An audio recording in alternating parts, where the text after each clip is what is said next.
Hey guys, and welcome to another episode of Woke by Accident podcast. Today we have a special guest, Cameron Chambers. Justice for you and me. Justice for Mike Brown. No justice, no peace. After the death that shook the entire country, I decided to step up as a community activist and create a global podcast, Woke by Accident.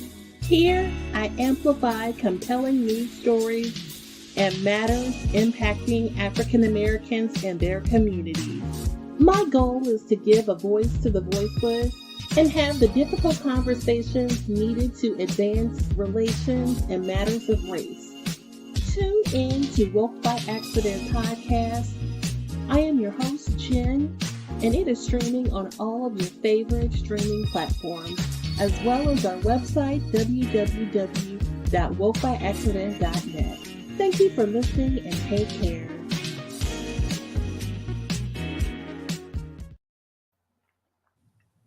Hey guys, welcome to another episode of Woke by Accident podcast. Today we have a special guest, Cameron Chambers, who works in behavior health from Albuquerque, New Mexico. Welcome, Cameron. Tell us a few words. Hey, thanks for having me. It's a long time coming. I haven't recorded with you in a while, so it's good to be here. Yeah, good to have you back on the show. You guys may remember Cameron has done some of the end of the year reviews in years past and some of the very first season episodes. So definitely glad to have Cameron back with us as we close out Mental Health Awareness Month. I wanted to have him on to share from a mental health, have a conversation from a mental health standpoint regarding the Buffalo and Uvalde shootings. We have the two gunmen who were classified as loners who did not have a record yet they committed these horrible violent acts. So wanted to kind of dive into this scenario a little deeper, looking at the mental health standpoint. Could these actions possibly be a tribute to a mental health break? Yeah, I would just pretty much say so. I do work in behavioral health, and I deal with all kinds of people from bipolar, schizophrenic, but I just work on the side of doing discharges from hospitals, from behavioral health only hospitals. And honestly, I do think that this is a mental health issue. I wouldn't call it a break. Something like, to me, break kind of means snap. Like you just really just couldn't take something and you just woke up one day and just snapped. I think these are people who been sick for a long time. I mean, you got somebody that wrote 100 and something page document on how he was going to do something. He wrote, racial slurs on guns. He even legally bought guns. Right. I think that, yes, a mental health issue, but I wouldn't call it a break. Yeah, for sure. Definitely in the case in Buffalo with Peyton Gendron, it seemed like he definitely was planned out. Definitely with the documentation, with him incorporating social media, him engaging with the members of a Discord group before the act, him putting the gun there before, and all of that definitely seemed like a calculated plan was, at hand. However, it just seems interesting that, we're hearing from all of these officials that, there was a mental health issue going on. So I definitely want to explore that possibility since there's so much talk of that. There's always going to be that narrative anytime a mass shooting happens. And I hate to bring up demographics, but it's different for all of us. And, I think that's another thing. He chose his population very carefully. I think that race and hatred, it can be a mental health issue, but it needs to be one that's punished too. I mean, racism is, it's a hate crime. So, I mean, it's hard to really tie mental health in with hate crimes, right, because you're supposed to get charged for a hate crime, but you can't get charged because every time you commit a hate crime, they say you need a mental health evaluation. So Right. it's And so that's a good point. You brought up the mental evaluation.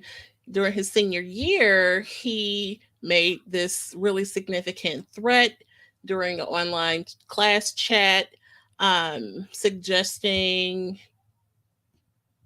murder and such.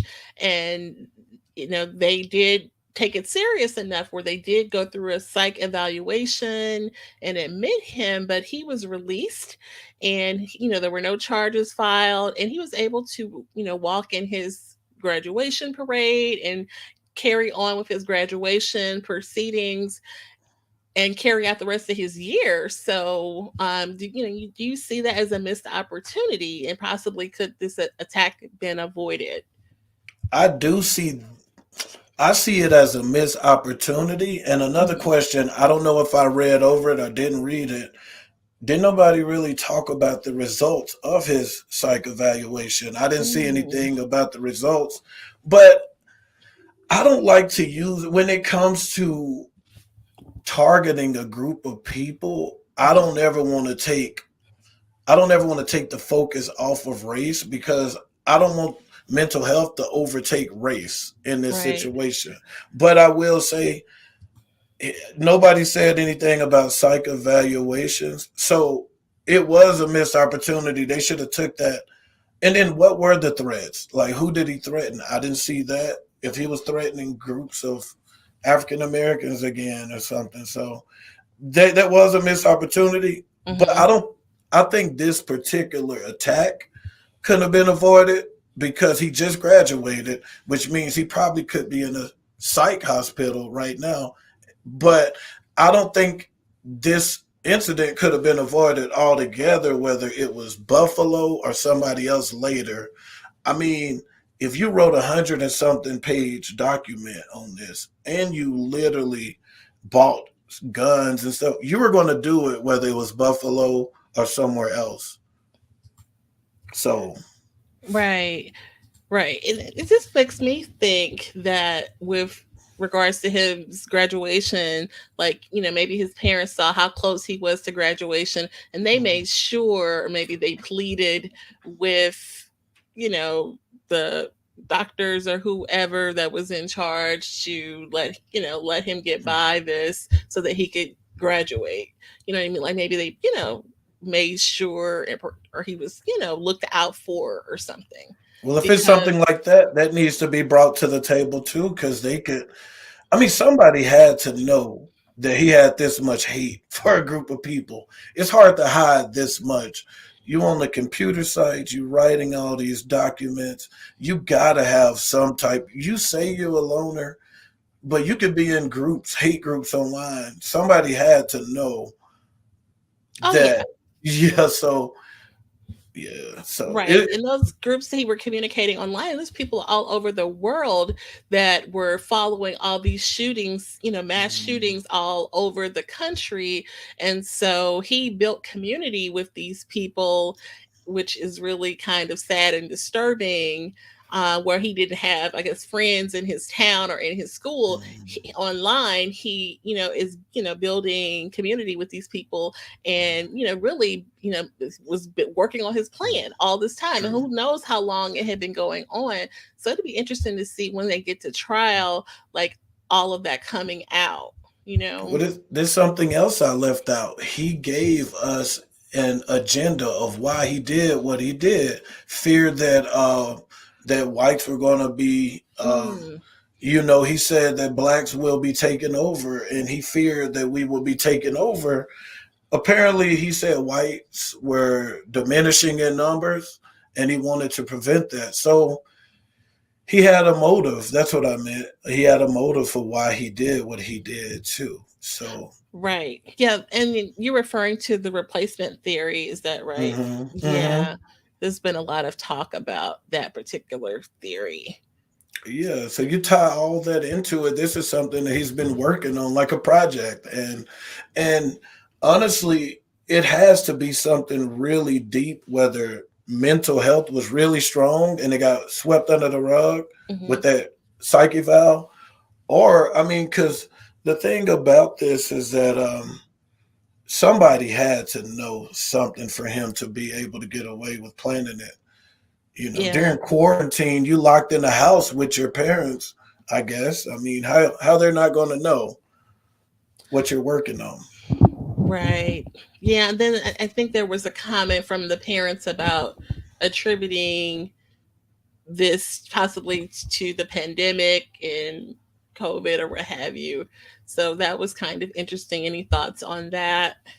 I mean, isolation can. So if you got somebody struggling from depression, bipolar, schizophrenia, paranoia, Mm, if you take that person and take everything from them and lock them in the house, it can make you get worse. I mean, mm, so I'm sure it contributed, but I wouldn't just blame the whole incident on it. But who knows? Like, that's something for a psychiatrist or something. But, if he was already struggling with the thought of us taking over and retaliating, being locked in the house with nothing to do for a couple of years can make you think about it worse. Like my grandma would say, like, an idle mind is the devil's playground. So if you mm. already got bad thoughts, now you got a plan to really work on it because we were on lockdown, Right. isolated. So That's true.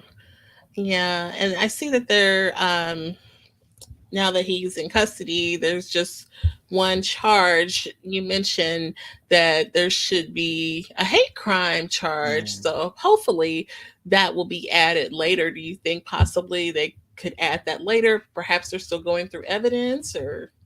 I don't know. Like I would say, like they saying basically how they have to.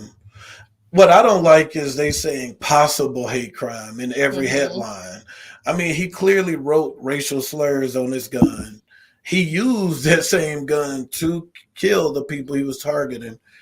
But I think they're waiting on the mental health. Are they doing another evaluation right now?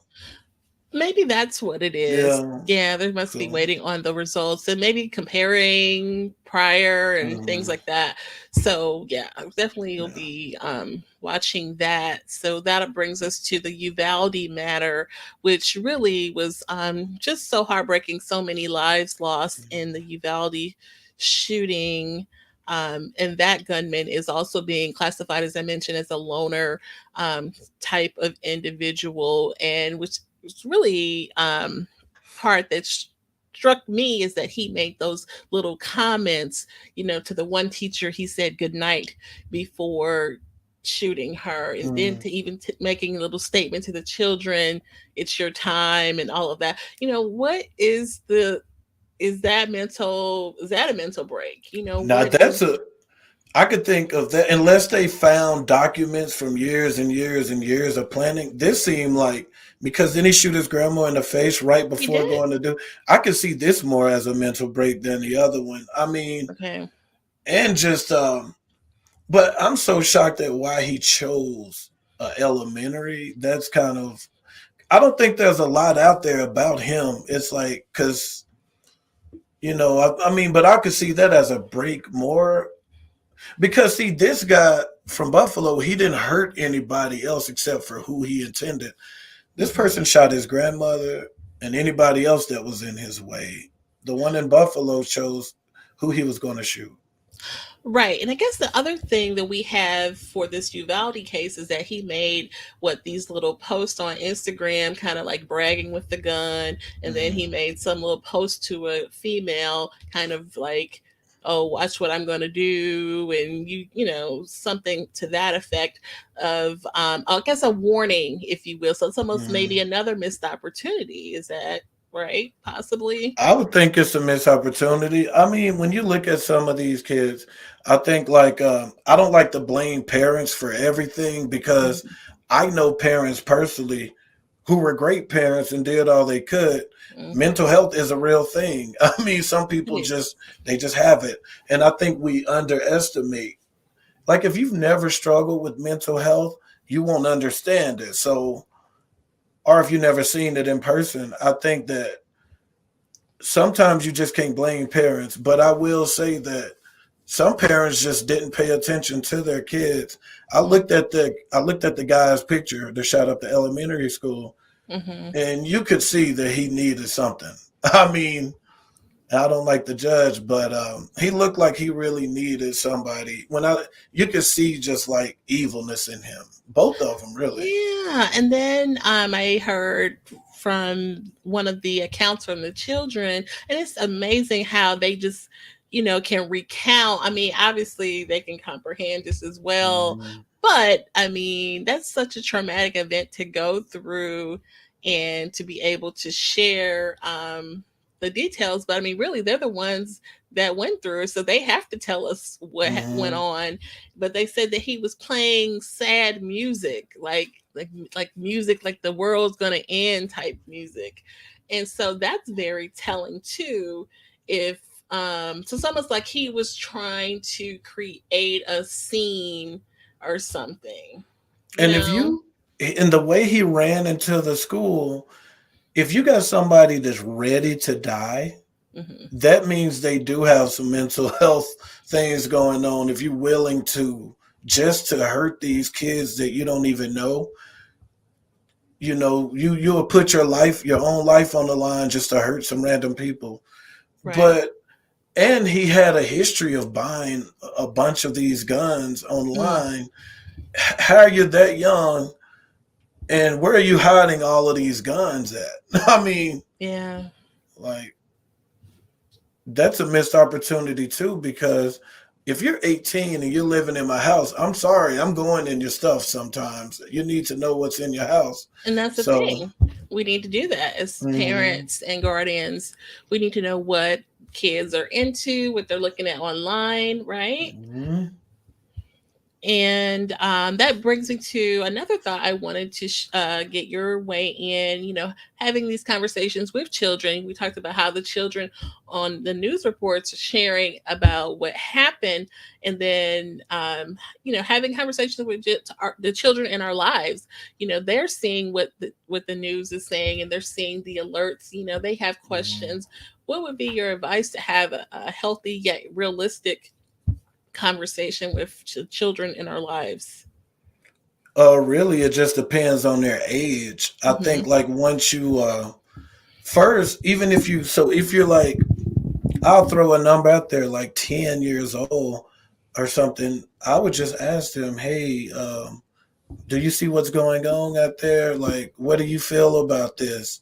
And Hmm. just let them tell you what they feel versus just going in, throwing all this information at them that they probably could have lived without. But it's hard because on the flip side, you want them to understand and know, what to do in situations like this, but you don't want to cause them trauma at the same time if they already don't know. So I would just ask them to give me their understanding of what happened. I would say, do you see what happened? Are they talking about it at school? Yeah. How do you feel about it? Hmm. And just let them talk and then go from there. I mean, Yeah, I love that. One report I saw was that the news anchor, which was a man, went to interview the child, but the parent didn't want the child to be on film, and then the child wasn't comfortable with having a conversation with the anchor because he was a male, so he had to have the producer, who was a female, conduct the interview. So I thought that was interesting that the child just was traumatized, and I guess that may have been a trigger, perhaps, with just a male asking you what's going on, tell me this, and she had the interaction with the gunman. So well, I mean, stuff like that. I mean, something that's another example that somebody could struggle with the rest of their lives. yes, There's some women out there that's afraid of men because a man has hurt them in the past. So yes, that kid probably don't want to talk to a man because that's who done it. That's who committed the crime. So, yes, I thought that was so deep, and like, oh, it just made me sad, but that's mhm. real. That yeah, triggers are real, it Yeah, I really mean, is. I can only imagine the parents what they have to deal with. I mean, the ones who lost their kids. because yeah, but I think it's really hard to have that conversation with kids because you don't want to make them feel like it's never going to happen to them where they're naive and not looking out. But you also don't want to make them where they're scared to go live a normal life. So you just got to kind of just see what they understand already and teach them from there. That's true. And I love how even right after the event that there's encouraging the children to be advocates and activists, even with, going out right in the face Mm-hmm. of the NRA Mm-hmm. rally and goes right out there across the street from it. And, and they weren't scared and they just, and they were lifting up the children, honoring them. I thought that was really a great demonstration. Mm-hmm. Yeah, I thought that was great. Anything else to add on the Uvalde matter as far as the mental health concerns and things like that? No, I mean, even if like I don't even have kids, but with my nieces and nephews, I make sure to give them the space to talk to me. I get all in their business. I call my sister and see what's going on with them. Hmm. And I mean, we just got to pay more attention to the kids. Right, for sure. Definitely. There was another case that happened earlier in May that was really heartbreaking that I wanted to share with the listeners. And it occurred at Southern University. A Southern University cheerleader ended her life and posted a goodbye letter on Instagram. There's an article on Black Enterprise that details this. And she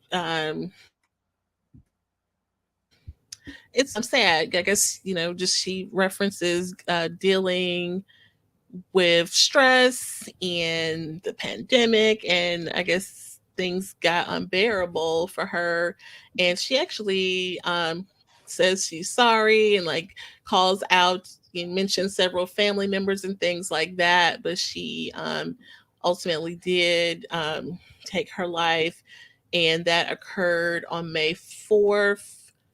And let's see her name, because we do want to acknowledge her.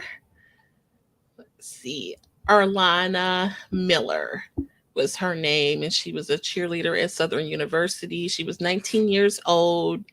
What did you think about this story? She's a freshman. This was really, really, really sad because now I am not suicidal, nothing that I don't feel that way, but I can see where her stress can come from Hmm. and I can tell I read the note that she left, and it reminds you of something that happens to a lot of us, um, young people, because for instance, you take someone like she says she's always there for people. Hmm. She don't have anybody to go to. When you think about somebody, I'm sure she was an attractive young girl, cheerleader, popular. It seems like people take their mental health a lot less serious than you would take Mm. somebody like a loner already. She's probably been crying out for help for a long time. And, first I want to say condolences, and my respects to her family. But to me, some people blame suicide victims, but I feel like that's them really in a desperate place crying out for help I feel like they've tried almost everything they could possibly try, and just yeah, I mean, that's why you got to set strong boundaries with family and everything, because even with your job, when you get really, really stressed out at work, you got to just tell your boss, look, I'm overwhelmed, I need to take a step back. Yeah. And sometimes you have to tell yourself, if you don't like what I'm doing at work, then fire me. You don't want to get fired, but if it started really affecting your mental health so bad, it's taking over your life. Hmm.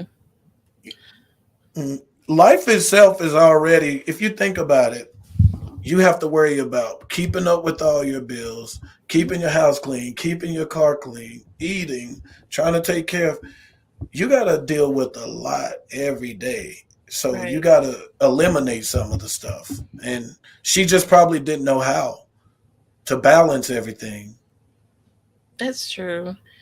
It seems like a lot of kids are, especially during the pandemic, has had a negative effect on our college students, especially the ones that went away to school for the first Hmm. time.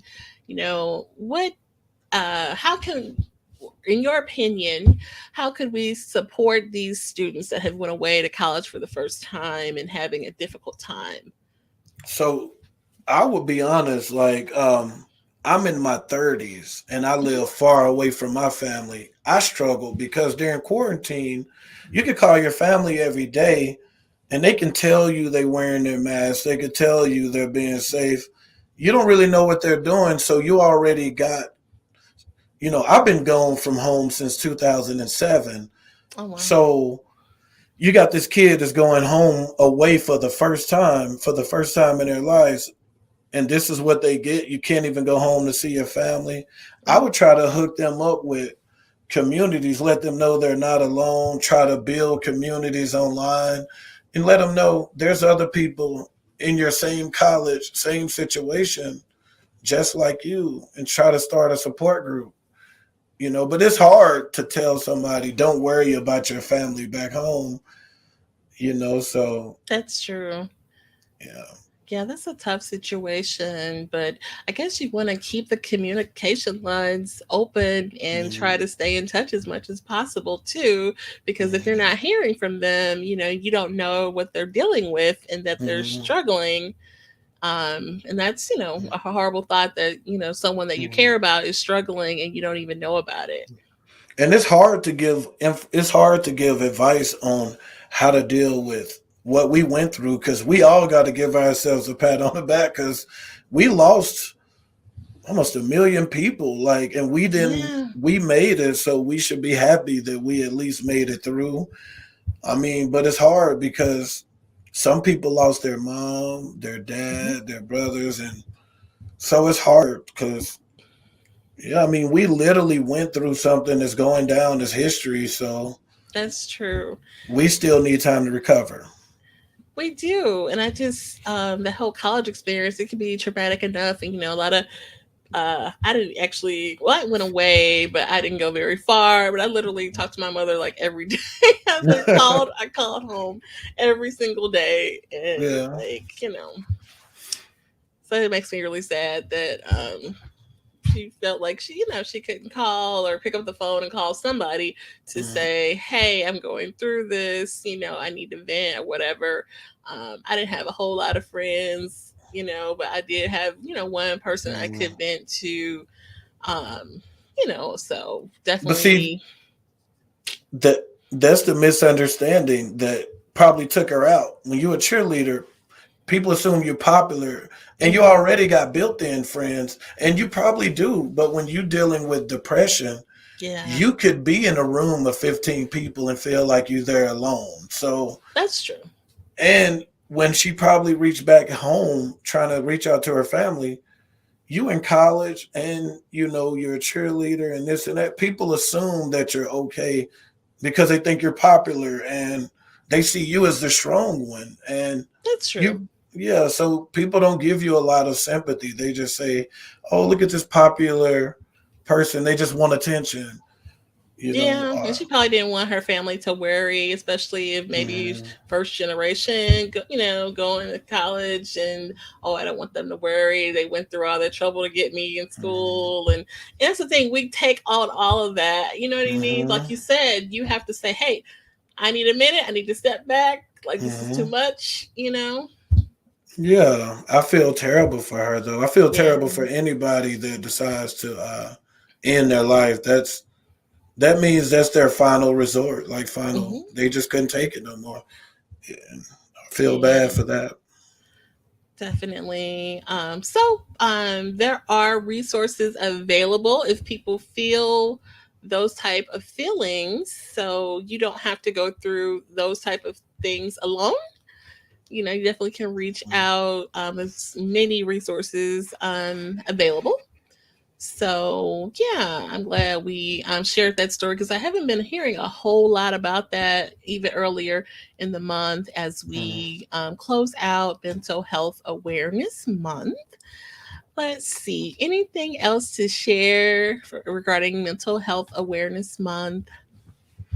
No, just make sure you're taking care of yourself. Like, for instance, quarantine really threw me off. So Mhm. I made sure when I was, as soon as I can, get back outside, try to stay busy, and just don't get too comfortable, Yeah. being stuck in the house. I mean, I'm still learning how to get out there. Like, people invite me places and Yeah. I just want to hide from them. I want to hide. So I force myself to get out now Okay. because Yeah. Yeah, that's true. And then like take time for self-care, right? So, hmm yeah, that's great. And anything else to share? Nope. Just thanks for having me. I had fun on here today.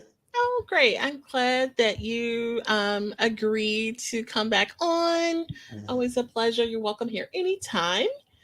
And yes, guys. Oh, and then can people reach out to you on social media? Yeah, on Instagram, Cam Orlando _ Okay, let me because I bam. There we go. Yep, that's it. Perfect. Okay, so you guys can reach out to Cameron on Instagram if you have questions or you want to reach out for any questions or anything. It's good to Yep. build community, you know? So, yeah, Yep. let's do that as people and build community. So, I thank you guys for listening See and everybody. we'll take care. We got an outro.